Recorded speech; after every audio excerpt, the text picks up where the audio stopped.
गुजारिश करते हैं कि वो खातों को अमीर जमात इस्लामी इस्लाह जेलों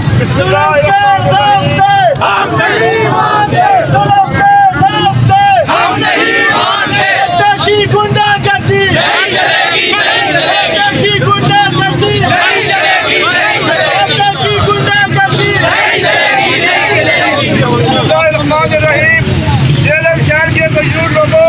आपने आज कामयाब हड़ताल करके ये साबित कर दिया है कि हम अपना हक लेना जानते हैं। हम जुल्म के दावे नहीं मानते। ये कौम जेलम शहर की कौम वो कौम है जिसने शोधा को पैदा किया, जैसे सबूत पैदा किए। जब कभी इस मुल्क के ऊपर कोई आफत आती है, जल्जला आए, सैलाब आए, करोड़ों रुपया ये उसमें मद में देते हैं, लेकिन जब वापदा का बिलों का इजाफा हो इसको हम नहीं मानते। मैं आपको बताना चाहता हूँ कि इतनी ज़्यादा बिजली महंगी कर दी गई है, पेट्रोल महंगा कर दिया गया है, गैस महंगी कर दी गई है। इसकी क्या वजह है? इसलिए कि 550 अरब की मुफ्त पेट्रोल को देता है, 220 अरब का की मुफ्त बिजली को मिलती है। ये साथी है आज रेहने वाला, आज रिक्शे वाला, आज छोटा दुकानदार या बड़ा दुकानदार सब परेशान है। बाकी मैं कहना चाहता हूँ हमारा काम का ऐलान करना, ये सब बड़े भाई हैं, किसी को दुकान जबरदस्ती बंद नहीं कराना चाहिए। हम उनको गुंडागर्दी नहीं चलेगी।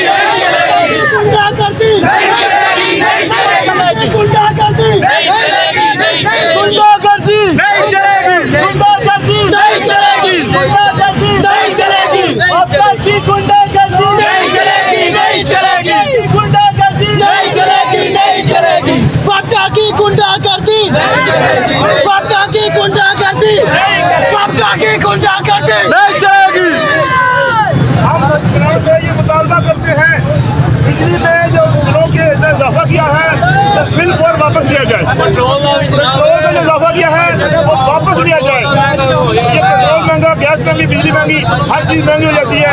हम कहते हैं कि आप जो लोगों को मुफ्त बिजली देते हैं वो बंद करें और आवाम को सहूलत दें। बिजली के बिलों में इजाफा जो है वो मस्तूर कर देते हैं हम, और आप जो है हुक्मरान जो है ये हमारे बिजली के बिलों में इजाफा वापस लें।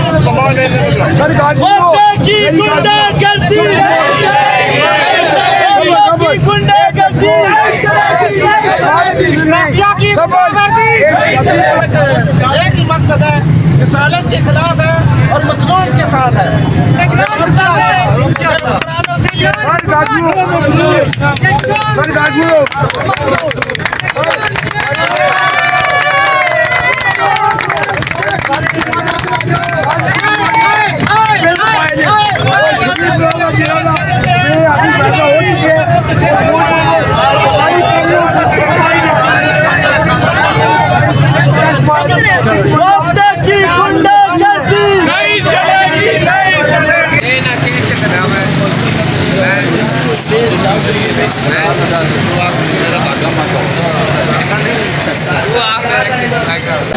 जी हम कहते हैं कि गरीब आम को रिलीफ मिलना चाहिए। इतनी हमारी तनख्वाह नहीं 25,000 तनख्वाह है, तो भाई उसमें से हम 20,000 बिल दे देंगे तो खाएंगे क्या? अगर कोई भाई रेंट पे रहते तो वो रेंट कैसे देगा? गैस का बिल कैसे देगा? बिल्कुल भूखे मारे, हमारे अपने हालात ऐसे हुए हैं। और गवर्नमेंट को चाहिए हमारे बारे में सोचना। गवर्नमेंट क्यों नहीं सोचती? अपने पॉकेटें भर के, अपने बैंक भर के बाहर चले जाते हैं। हमारा भी कुछ सोचें प्लीज़, हमारा सोचें। ये गुंडागर्दी नहीं चलेगी, प्लीज़ हमारा सोचें। ये 20,000 25,000 इनकी तनख्वाह है तो 25,000 इनका बिजली का बिल आ जाता है, तो ये घर का कैसे सिस्टम चलाएंगे? क्या बन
शेयर कीजिए, लाइक कीजिए और सब्सक्राइब कीजिए। Thank you.